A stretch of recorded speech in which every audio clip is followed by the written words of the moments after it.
My mom just always looks divine at all times, and we were raised to kind of always put our best foot forward. And that definitely has, solidified our way in the fashion world and why fashion and beauty is so important to me and all my sisters. As their empire has expanded, the Kardashian-Jenners have found themselves in numerous business-related scandals.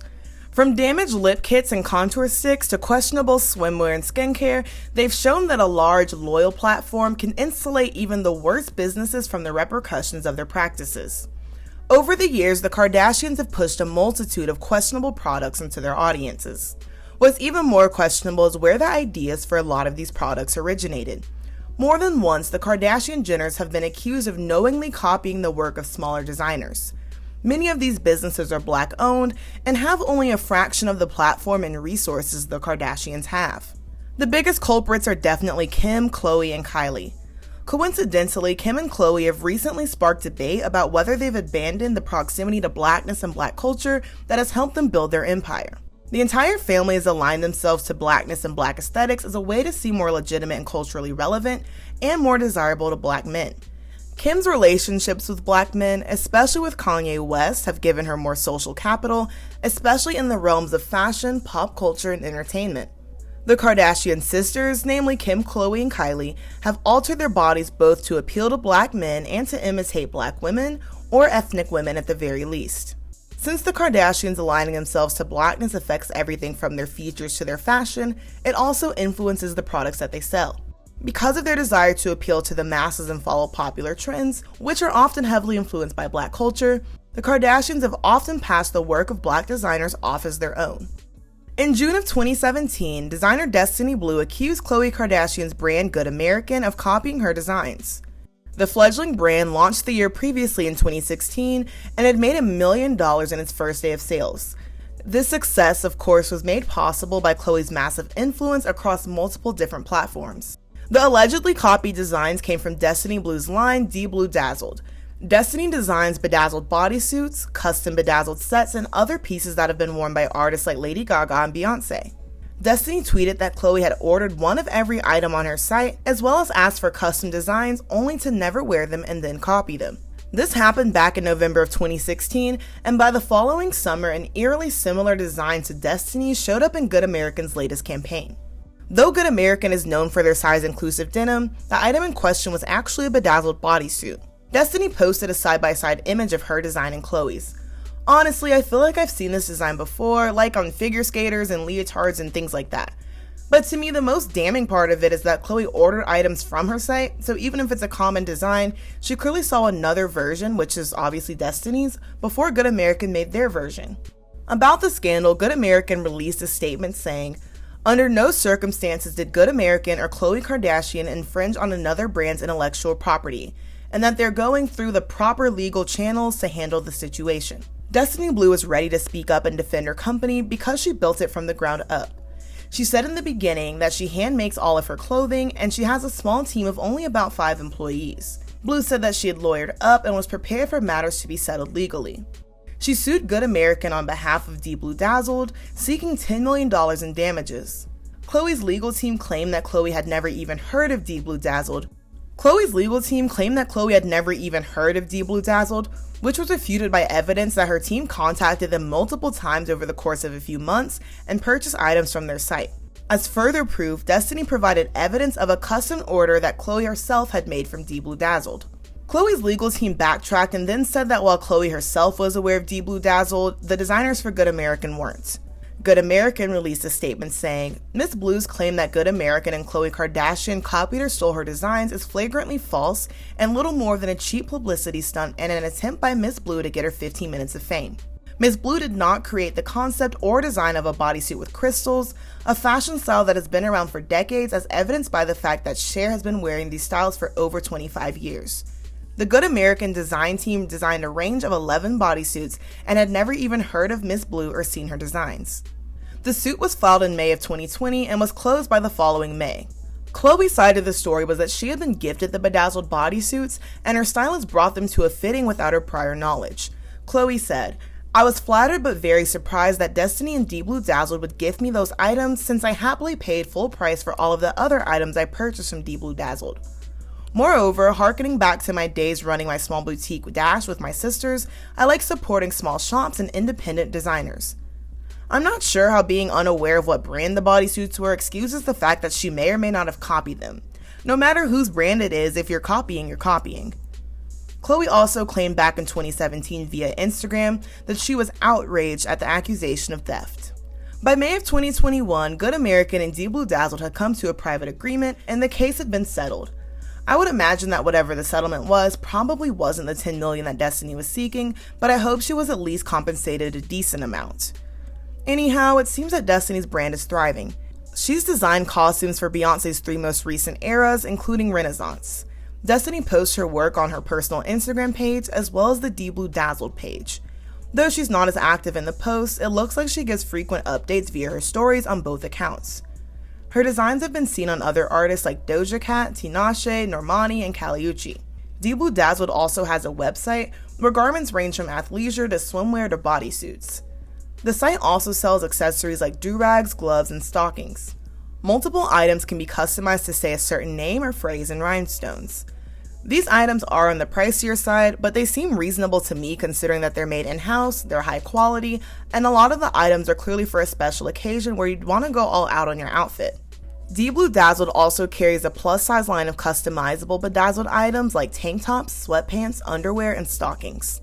Good American had already been accused of copying a style of jeans from Made Gold, another small company. Though there wasn't a large price disparity between the Made Gold and the Good American versions, it was pointed out that Khloe's platform gave Good American an advantage when it came to marketing and sales. In 2017, Kylie Jenner included sets of cropped camo tank tops and camo pants on her website, the Kylie Shop. The Kylie Shop was a website that sold pieces that Kylie herself would wear, and much of it was inspired by her street style. Kylie had already begun to increasingly align herself with Black culture with her fashion choices, her lip injections, speculated body augmentations, and her social circle.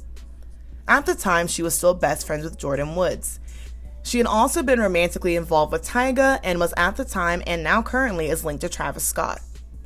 Kylie also aligned herself to Black culture through means like wearing grills and posting herself lip-syncing and dancing to rap music. Kylie had also got into an internet spat with Amanda Stenberg after posting an Instagram photo wearing cornrows. Back to the Kylie Shop, the site carried merchandise like clothes, accessories, jewelry, and underwear inspired by Kylie's personal style. One of the items for her June drop was a set with camo pants and a matching bikini top, available in multiple different colors.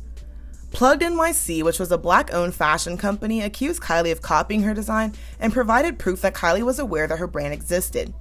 Kylie had been seen wearing PluggedNYC pieces before, and so have celebrities like Keke Palmer and Rihanna. Tizita Balemlay, the creative director of PluggedNYC, showed proof that Kylie had been gifted tops and swimwear from the brand, and according to her team, she loved them. PluggedNYC said that Kylie and her team had reached out asking to be gifted some of the camo bikinis as well. All of this happened only about a month before Kylie's imitation appeared on her website. Aside from copying the design for the camo set, Kylie's team appears to have copied the website photos too. Balemlay pointed out that the photos for the Kylie Shop version of the outfit, some of which Kylie modeled herself, were similar in terms of poses and styling. Though Balemlay is aware that she didn't come up with the idea of a camo set, she says, "I can't remember one brand that sold matching camo two-pieces that weren't generic tees with cargo for ladies before my brand." According to her, PluggedNYC was the first brand to pair the camo pants with a matching bikini top, and Kylie knowingly stole the design. PluggedNYC posted side-by-side comparisons of the copy designs to their social media pages. Balemlay never filed a lawsuit against the Kylie Shop for copying her, but Kylie did receive backlash on social media. Kylie was called out for the theft via Twitter, and PluggedNYC received a wave of support and well wishes. Most of these tweets were from Black women, the demographic who could most identify with the victim, and the same demographic Kylie has modeled herself after.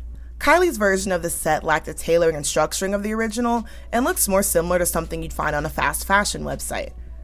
In 2017, Kylie had roughly 100 million Instagram followers to PluggedNYC's 23,000 followers, meaning that vastly more people would be exposed to Kylie's design and mistake it for an original. Neither Kylie nor her camp has ever spoken publicly about this scandal. When asked about the theft, Balemlay has made comments like the Kardashians will take your man and brand, I stamp. And in an official statement regarding the situation, she said, But at the end of the day, this will all be blown over tomorrow, her sales will continue. I can never have a billboard in the middle of the city. Money is power, they can take a whole movement just because of prices.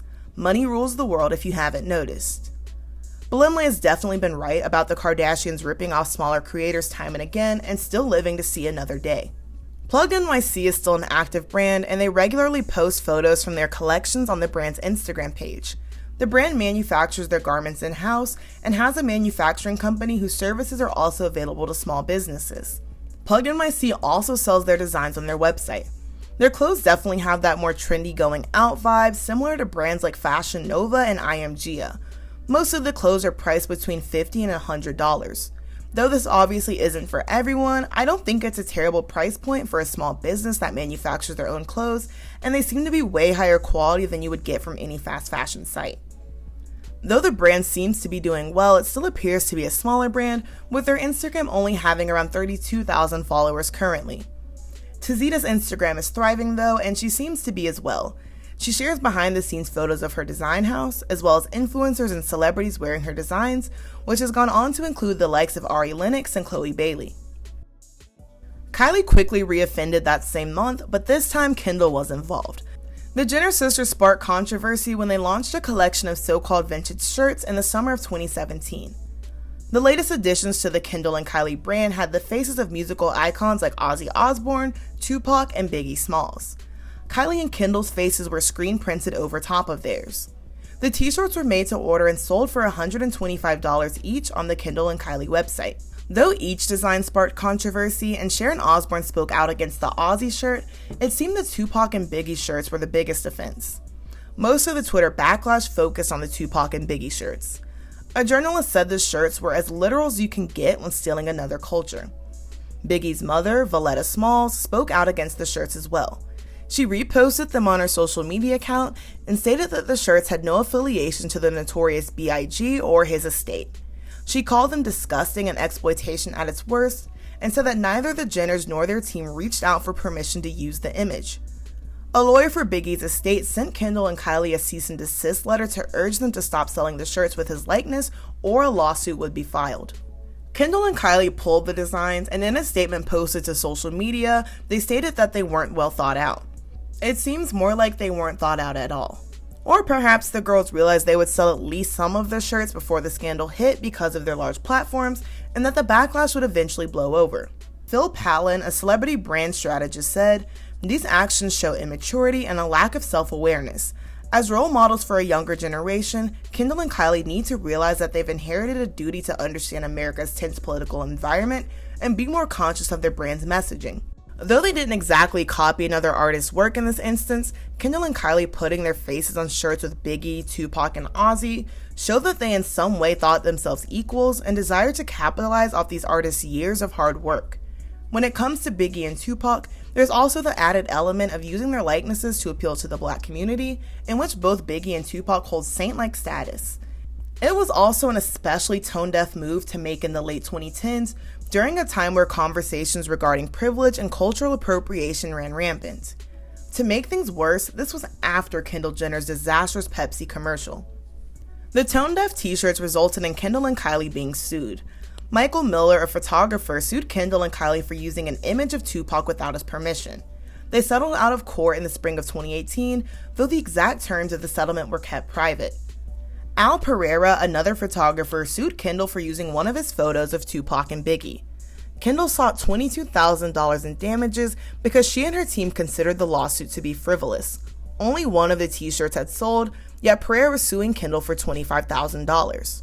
Her team claimed the photographer was filing the lawsuit just to make a quick buck, and he had filed multiple similar suits against others. Later that year, Kim Kardashian was accused of copying the jewelry designer Tanaya Henry. Kardashian did a photo shoot in promotion for her classic Blossom collection for KKW Beauty. To model the lipsticks for the collection, Kim shot a series of photos that were close-ups of her mouth with lip rings, grills, and licking her teeth. Obviously, Tanaya Henry didn't invent any of these things, but she pointed out that Kardashian collaborated with Marcus Hyde, the same photographer that she'd used for her shots. Aside from allegedly stealing the concept for the photos, Kardashian used imitations of Tanaya's jewelry in the shoots without any permission, credit, or compensation. The jewelry that Kim used looked extremely similar to jewelry from Tanaya's line Lip Lace, which is part of her jewelry brand Lace by Tanaya. Tanaya said Kim had pulled her jewelry for shoots before, and her sisters had also worn it too, despite her now acting like she didn't know of Tanaya. Apparently, Tanaya and Kim were friendly at least on some level. In her call-out post on Instagram, Tanaya said, "I just said hi to Kanye on FaceTime 4 days ago. You guys are trash." Tanaya also said Marcus had been a friend to her and shot with her several times before he started working with Kim and Kanye. She posted screenshots from a conversation she had with Marcus Hyde in which he was seemingly trying to plead his case. Marcus posted, "She hired me to shoot lipsticks and she puts jewelry on that I have no idea who made, but you're mad at me for it." He also said, "I've always supported you and it's messed up you think I would have anything to do with something like this. Other than shooting, I don't tell people what they can and can't wear, especially if I'm only there to shoot it. If you're going to hate me for that, then by all means, but you know me and I would never intentionally do you wrong. Trying to have you hate me for something I really had no control over. I've never stolen ideas from anyone that's not me, and especially would never do it to someone I look at as a friend." I honestly doubt that Marcus gave Kim the jewelry to shoot with, but if he had worked with Tanaya often, you would think that he would have recognized the jewelry that Kim was using was similar. But it's also possible that he didn't even know that it wasn't Tanaya's brand. In addition, it's common for a photographer to have nothing to do with styling, so it's likely he wouldn't have picked the clothes or jewelry. But this doesn't excuse the fact that Kim's poses and the shots are almost identical to Tanaya's. Kim doesn't seem to have spoken up about the scandal. Regardless of exactly who Kim got her inspiration and jewelry from, the campaign is clearly another attempt of Kim's to use Black culture and aesthetics to sell a product. The combination of the grills, as well as the specific face she's making, are a clear attempt to align herself with Black hip-hop culture, or at least use its appeal and popularity to sell her makeup. It has nothing to do with the product that Kim is trying to sell, and clearly is just an attempt to seem culturally relevant in the same way that the Kardashians and others appropriate AAVE out of context just for the sake of seeming cool or relevant. Lace by Tanaya is going strong, and their Instagram page has a lot of artistic photos of their products. The page is close to 300,000 followers, and the brand's worn by celebrities like Becky G and Tiana Taylor. Pieces range from bracelets to waist chains to full garments made from crystals under a separate line called the Black Label. The LA brand is still regularly launching new jewelry items on their site and reposting influencers in their looks. Rob Kardashian follows Tanaya's personal page, which I guess is even more evidence that the Kardashians knew her, since Rob probably found out about her through his sisters. I doubt that he's ordering jewelry from Lace by Tanaya. Though this next example isn't stealing, I think it fits perfectly with the fact that the Kardashians struggle to give credit to Black creators. In the summer of 2020, Kylie Jenner posted a slew of Instagram photos from her vacation at a celebrity resort in Utah. As is normal for Kylie, many of the photos were of her outfits. She came under fire when fans noticed that one of her posts showed her wearing a design from Loud Brand Studios, which is Black owned. Kylie noticeably didn't tag the designer of the dress, which she normally does. She doesn't do it as often recently, but when the photos were posted, it was normal for Kylie to tag the designer either in the photo or in the description. Fans took to Twitter and to Kylie's Instagram comments to urge her to tag Loud Brand Studios and implied that Kylie rarely tagged Black designers. Other fans of Kylie's came to her defense and said that Kylie wasn't obligated to tag designers in her posts. While she isn't, it certainly doesn't hurt, and it also exposes a smaller designer to millions of potential clients.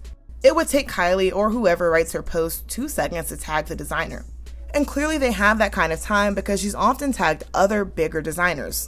While I'm sure that this is because it's some sort of brand deal, it's just unfortunate because they don't need the exposure as much as a smaller designer.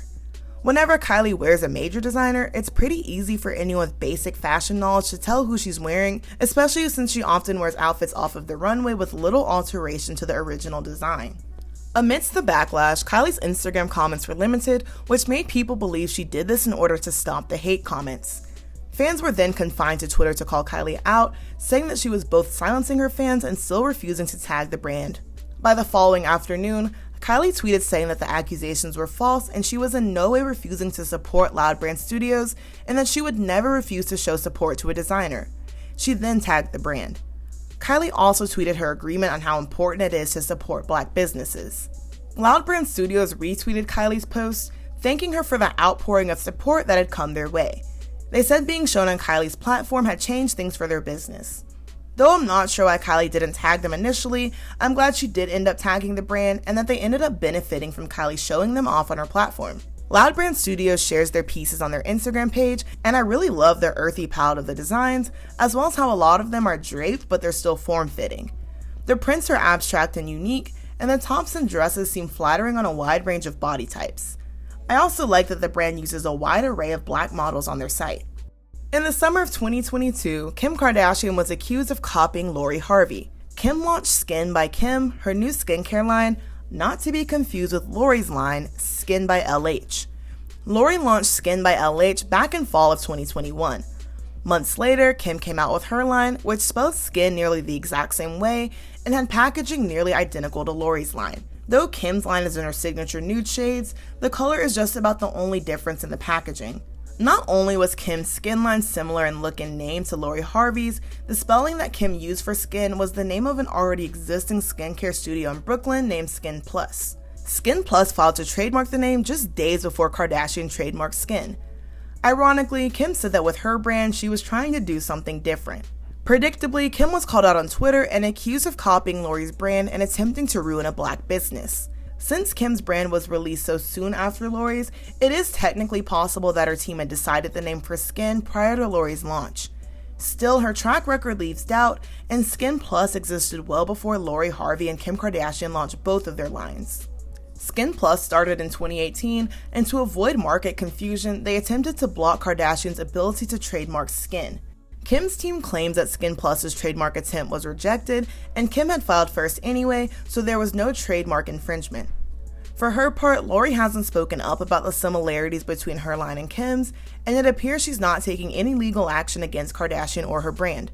Time and time again, the Kardashians have willingly put their name on ideas that aren't their own or didn't even come from anyone on their team. Often, the Kardashians have faced no tangible repercussions for this behavior as their wealth and platform protects them. They have enough money to simply pay off or silence detractors in instances where they're forced to act. Whenever they face scandal for stealing other people's intellectual property, the scandal passes and people move on to the next thing. In addition, since the Kardashians have millions more fans than the creators they steal from, they know that their fans will often side with them, and they'll often never even see the original design that's being copied. In addition, their fans will often belittle the smaller creators for standing up for themselves.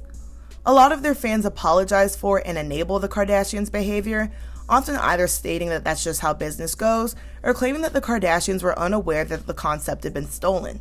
This one is always funny to me, and not because I don't believe that it's possible, but for it to be true, that means that someone on their creative team brought them an idea that they blindly approved. While this does sound 100% believable, it's just funny that the people who use this defense are often the same people who get mad when you imply that the Kardashians aren't heavily involved in their businesses. And regardless, if you put your name on a business and don't vet your designs, you're still liable. Ignorance isn't a valid excuse here. Often, the Kardashians create a lower quality imitation of the product, knowing that their fan bases will buy almost anything that they put out, regardless of the quality. Also, there's not much thought and dedication in their reproductions of these products. They're just a cash grab, and they're made as cheaply as possible. These products are just used as tools to construct the image that they're cultural tastemakers, when in fact they've looked to Black culture and Black creators to determine what's relevant. Often for these creators, their designs are their livelihood. The prices are higher because of their inability to mass produce, and because often their work is how they make their living. They're also far likely to sell as many units of said product as the Kardashians due to their smaller fan bases. Also, usually the quality of these smaller designers is better. The point of the video isn't just to bash the Kardashians, but the point is to bring light to these Black creators who didn't receive proper credit for their work. I'd also like to bring to light their designs and their ideas so that if you like a certain product, you hopefully choose to support the person who actually came up with it. Clearly, their designs are successful and well received, and oftentimes they just didn't have the money or resources to get their work out there. Or it was yet another case of society's common fascination with Black culture, but lack of acknowledgement and appreciation for the Black people who create it. If you like this video, be sure to like, comment, and subscribe. As always, thank you guys so much for watching. I'll see you guys in my next one. Love you guys. We'll chat soon. Bye-bye.